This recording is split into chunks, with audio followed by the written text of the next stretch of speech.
Fight fans all over the world, it's Daddy P on the corner, in the corner boxing. What? It's Daddy P. I'm back at you. Hey, Danny Garcia, Terence Crawford, and the welterweight division. Listen. Hey, y'all see what's going on. This is one of the hottest topics the last couple days, man. Terence Crawford, Danny Garcia, and I just had to weigh in on it, but not really from the perspective. Everybody done, had they go at it.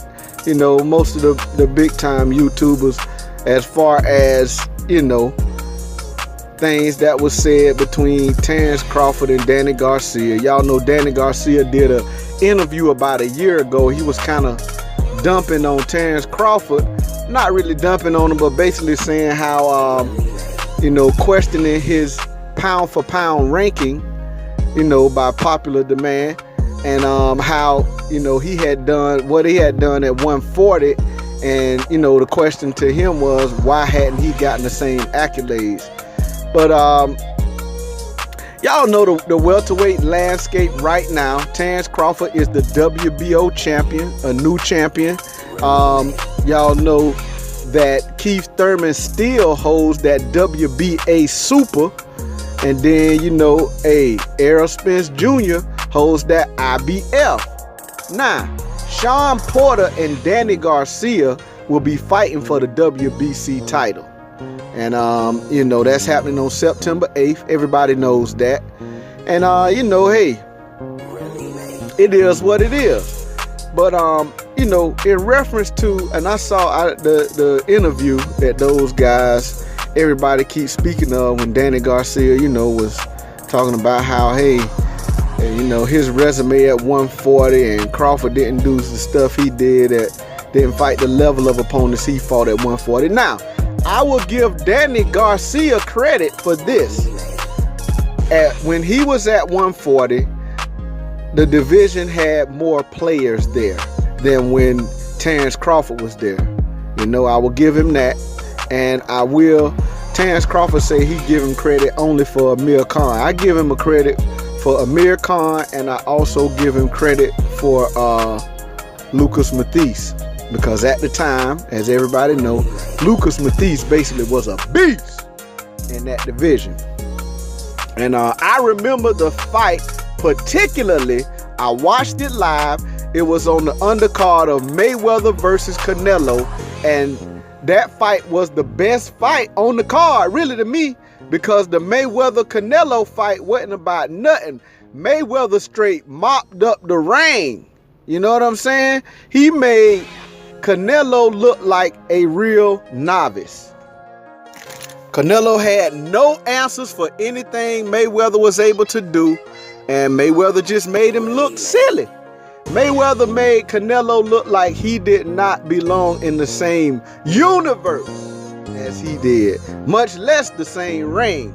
So, it's not that it wasn't, a showcase of Floyd's talent, but to me, it just wasn't a competitive fight. So to me, that Lucas Mathis versus Danny Garcia was the best fight. You know what I'm saying? And hey, I enjoyed it. And I'm gonna tell you, Lucas Mathis was hanging tough in the first part of the early going. But I'm gonna tell you, this is the thing about Danny Garcia, especially at that time.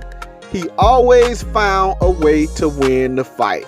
And you know what I'm saying? Every time you count him out, he found a way to win, man. And I really respected that about Danny Garcia.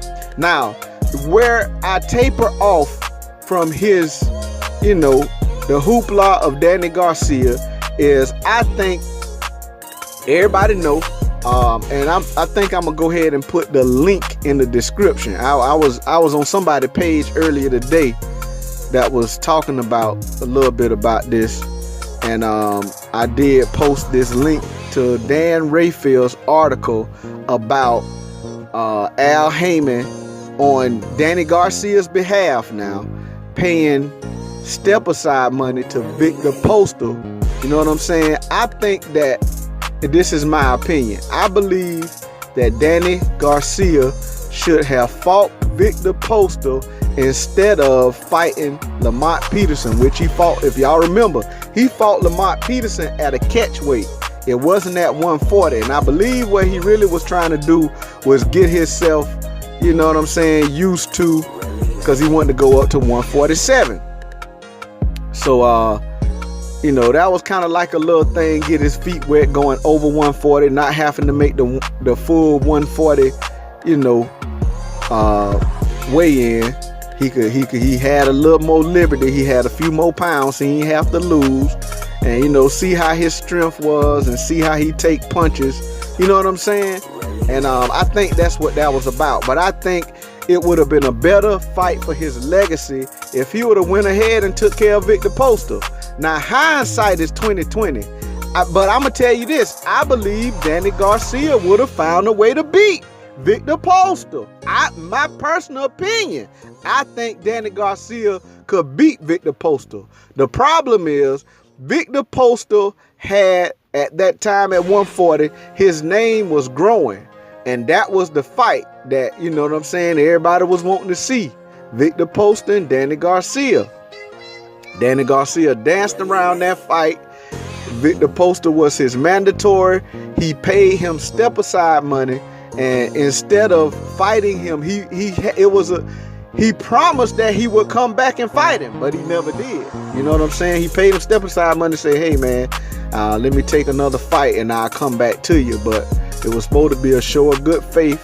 But, hey, he never did. He fought Lamont Peterson, you know what I'm saying, at, you know, a catch weight. And then he vacated and went up to, you know, to 147, where he fought Paulie Malignaggi, you know, who was basically a spit. He was nowhere near the Paulie Malignaggi that was, you know what I'm saying, showcasing his hand speed and his boxing prowess. You know, that Paulie Malignaggi he fought was nothing close to that, you know.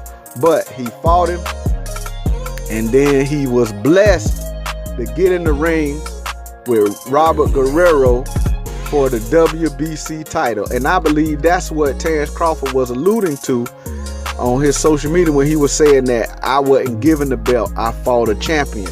And see, that is a difference.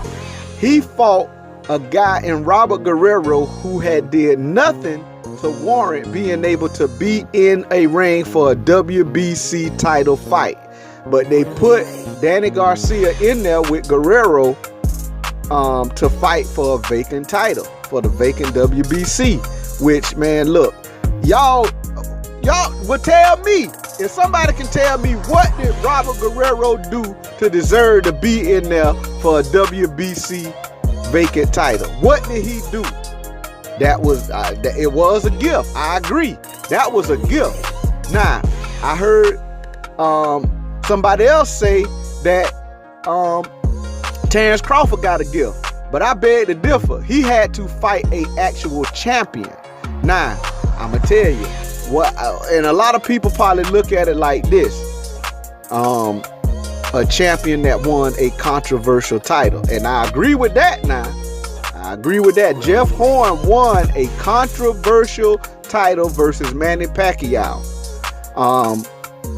in a fight that I personally would have scored for Pacquiao. I watched it, and I would have, and what I had Pacquiao winning, and just to save face, just to say, okay, I'm not gonna be biased. I done got past that anyway. I'm not on that no more.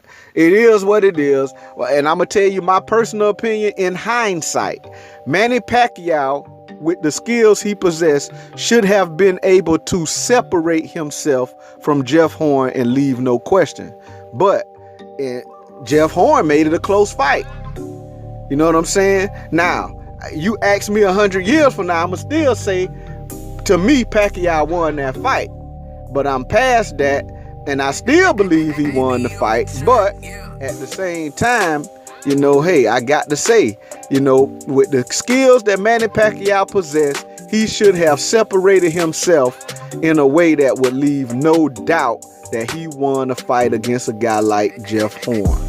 You know, but Jeff Horn is a big guy. Manny Pacquiao is a small welterweight. Jeff Horn is a big welterweight. So it is what it is. Anyway, Terence Crawford beat him though. I mean, Jeff Horn was a legitimate champion. He won the title from Manny Pacquiao, who was the champion. It wasn't no kind of, he ain't win no belt from a vacant title, somebody suspicious. You know what I'm saying? He beat Manny Pacquiao. It was a controversial decision, but he beat him. So Terence Crawford came up in weight, fought a bigger welterweight, and beat him for the title. Hey, kudos. Now I'm gonna tell you this right here.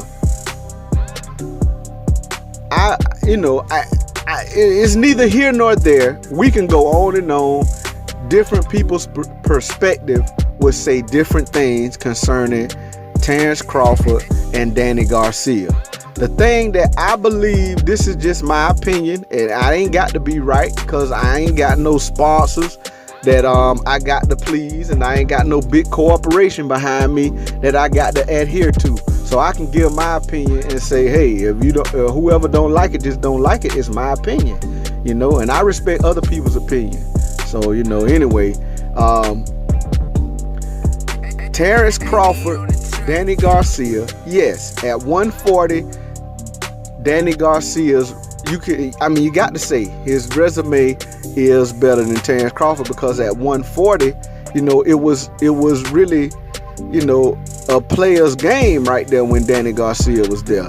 When Terence Crawford was there, he just basically was head and shoulders above everybody in the division, so they feeding them guys and he an Olympian and a gold medalist in Felix Diaz. He beat him, Now that was a solid win, but besides that, he was beating on little guy. He was beating up on little guy, but he was beating up on who was in front of him, man. And then he had an opportunity to become undisputed, and he did it. We can go back and forth from different people's perspective, but I will give Danny Garcia credit. Yeah, at 140. But now, this is my thing. Everybody that Danny Garcia beat at 140, I believe Terence Crawford can beat him. Now, see why, where I have to recede is when people compare, Errol Spence to Terence Crawford. It's some fight, and Errol Spence beat a guy in Kell Brook that will give any welterweight hell. You know what I'm saying? Kell Brook matches up with any of the top welterweights. And I think Kell Brook's problem is that,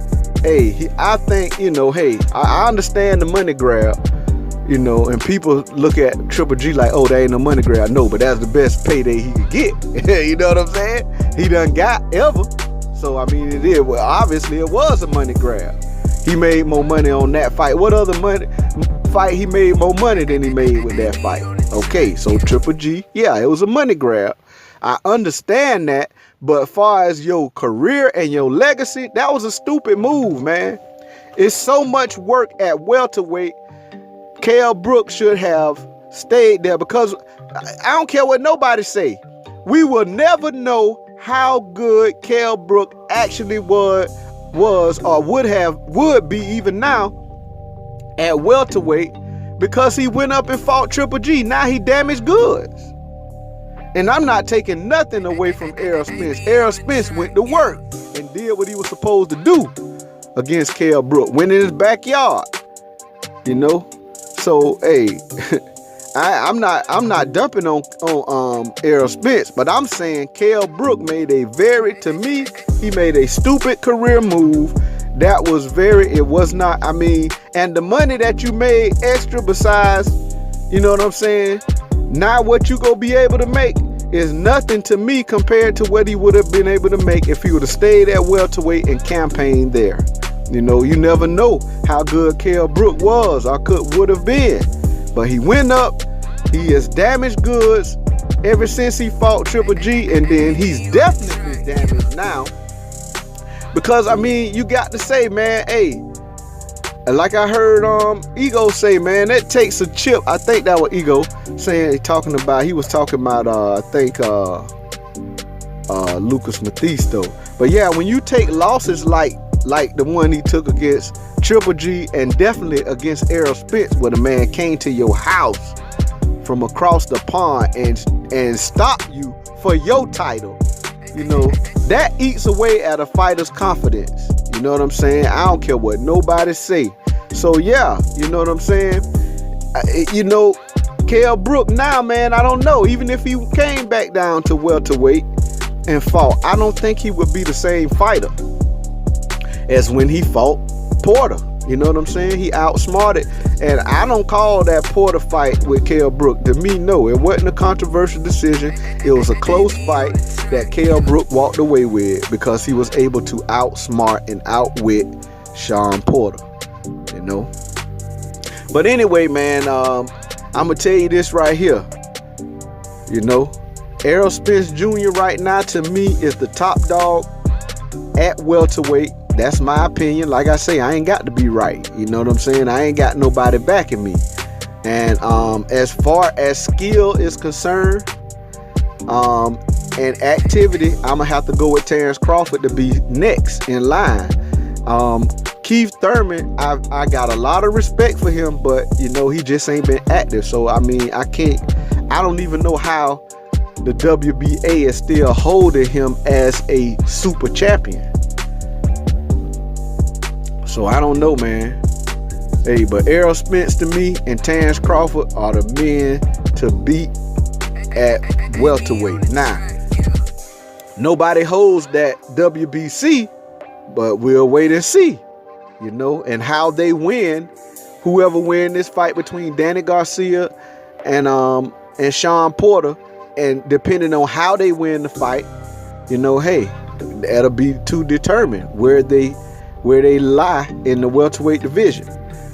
But it's still hot. It's still hot. To me, welterweight is still hot, man. And I got to say, all of these guys I'm speaking of are upper echelon. Everybody know that. Danny Garcia, Shawn Porter, you know, even though they fighting for a belt, they don't hold a belt currently, they are in that, hey, they are still some of the best welterweights. Everybody know this, and I'm not disputing that at all. But I'm just kind of giving my little 2 cents on the Terence Crawford, Danny Garcia thing. Now, I think, this is my personal opinion, that right now, you know, in the fight, I would give Crawford the edge in the fight between Danny Garcia and Terence Crawford. I give Terence Crawford the edge. I really feel like Terence Crawford has too many tools, and also he's too mobile. And I don't think that Danny Garcia will be able to. I think Crawford will outwit him or outsmart him, because I believe he will be able to neutralize his power. You know what I'm saying? By staying mobile, making Garcia have to keep. You see how frustrated he got with my man with Peterson. He got very frustrated. But I think that Lamont Peterson moved a little bit too much. I think he should have, in certain spots, he should have stood a little bit and fought. And because he clearly had Danny Garcia frustrated, and he was landing some nice shots, you know, but he was stick and moving. And that was good. But even if he would have did that, he would have started a little bit earlier. He began to really assert himself in the last half of the fight. And if he would have did it more in the first half, maybe 1 or 2 more rounds, you know what I'm saying, earlier, and I believe that Lamont Peterson would have separated himself enough to get the win, you know. But I think that Crawford will be able to do the same thing, but I think he'll do it. He'll start earlier than Lamont Peterson. I think he'll get going earlier. And I also think he'll be able to display his power. And I'm not saying that he will necessarily knock him out, but I'm just saying he will be able to display his power, I believe, because I think he will have a frustrated Danny Garcia. He will begin to put hands on him, and Danny won't have answers, you know, down the stretch. And I believe Crawford will just start to, he'll separate himself in a way because he will land more power shots. And I believe that even if he don't knock Danny Garcia out, I believe he will get a convincing win. You know, that's just my 2 cents. Now, the only doubts I have in my mind with anybody and Terence Crawford in the welterweight division is Errol Spence. Like I said, I still see Errol Spence as the top dog. You know what I'm saying? Especially Keith Thurman. He is the longest reigning champion in the division. But in my personal opinion, I don't believe he should still be holding a title without defending it. And I heard, you know, a couple months back, man, I was on a channel, man, and they went to work on me because I said something about Keith Thurman. And I'm going to tell you what I believe it is. Keith Thurman had a date to come back one time. I think it was, August the 4th. And then they moved it back again. But I think those dates was just to kind of keep that belt on ice. You know, to kind of to put in people's mind that, okay, I will defend my title. But I don't see how he's able to continue. I don't know how they ain't put him in recess or what. Champion in recess, I don't know. I don't know what the WBA over there doing, you know. But even though he's the longest reigning champion, he is not active enough for me to give him, you know what I'm saying, the crown of being the top dog anymore. I did at one time, but, you know, I can't, you know. This is all my personal stuff, which it might not mean nothing to nobody else, but it means something to me, you know. And I respect other people's opinions, so it is what it is. But to me, Errol Spence, Terence Crawford are the top dogs, and I believe, and I have Errol Spence as the guy right now. And Terence Crawford, and you know that's the thing. I've been following Terence Crawford longer than I've been following Errol Spence, but I am very much a Errol Spence fan, and I'm very much a Terence Crawford fan. Right now, I hold Errol Spence as the top guy in the division. Terence Crawford next. I don't know what will happen if they got in the ring. You know, I think it'll be a real good fight, and I really would love to see it. Sorry to say, I don't think we'll see it anytime very soon. I think we're going to see it, but I don't think we're going to see it very soon. But I think those guys are going to continue to win. And, you know, I'm still, hey, everybody keeps saying, oh, yeah. They say Heyman talking about the Danny Garcia and Sean Porter winner definitely going to face Errol Spence. Hey, I believe that when I see it, bro. And that's straight up. I will believe that when I see it. To me, I'm almost willing to put money on the fact that whoever win that fight, they are going to take another fight or so before they will fight Errol Spence, you know? And there's a lot that can go on between that time. They could lose or whatever, so I don't know, man. I don't know. But I believe Errol Spence is the top dog and will beat anybody hands down in the division. But I think that him and Crawford, to me, is still an unknown factor. I can't say for sure that Errol Spence will beat Crawford, but I can't say for sure that Crawford will beat Spence. I definitely want to see that fight. Hey, but that's my take on the welterweight division as it concerns Terence Crawford, Danny Garcia, this whole little thing that's been going on the last few days, because Terence Crawford spoke out in his social media. And he basically called the man out, told him, hey, we're in the same division now, so what's up? So, hey, that's letting Danny Garcia know, hey, we could talk about it, but hey, let's get it down. That's what it's all about, man. The best fighting the best. Danny Garcia, I give him credit. He has a very good welterweight. I mean, a very good, as far as guys in the welterweight division right now, I'm talking about as a whole, his resume is probably one of the better resumes. And I got to say that. The thing about his resume is he has a lot of has-beens on his resume. You know what I'm saying? But like I say, I definitely give him credit, definitely, for Amir Khan. Nobody, hey, when he went in against Amir Khan, that was just a little stepping stone. Amir Khan supposed to be a notch in Amir Khan's belt, and that is according to people, you know, hey, boxing gurus and all this here. People, they were expecting that. They were expecting for Amir Khan to beat Danny Garcia. But Danny Garcia came up not only with the win, but knocked him out. Knocked him out. Woo! Hey, I'ma tell you, that's got to be one of the best knockouts to me. Well, I'ma say the punch. Some people say that the fight was stopped early. I don't think so. I think, Kenny Bayless, he can be a little protective at times, but I don't think it was an early stoppage. That boy was gonna get hurt. He already had been kept getting knocked down. Danny Garcia was mopping up the floor with him, mopping up the mat with him. He kept knocking him down, and he would have got hurt real bad if he would have kept going, I believe. You can't keep eating them type of knuckle sandwiches and they don't be bad for your health. I don't agree. I think that Danny Garcia knocked the boy out. But I'm going to say this about that punch. That punch that basically changed the whole fight, man, that was a left hook from hell. And I'm going to tell you, that's one of the best left hooks I done seen in my life. But this Daddy P, on the corner, in the corner boxing. Y'all slap the like button. Go ahead and subscribe to the channel. Hit the bell icon so you can be notified every time it goes down. This Daddy P signing off.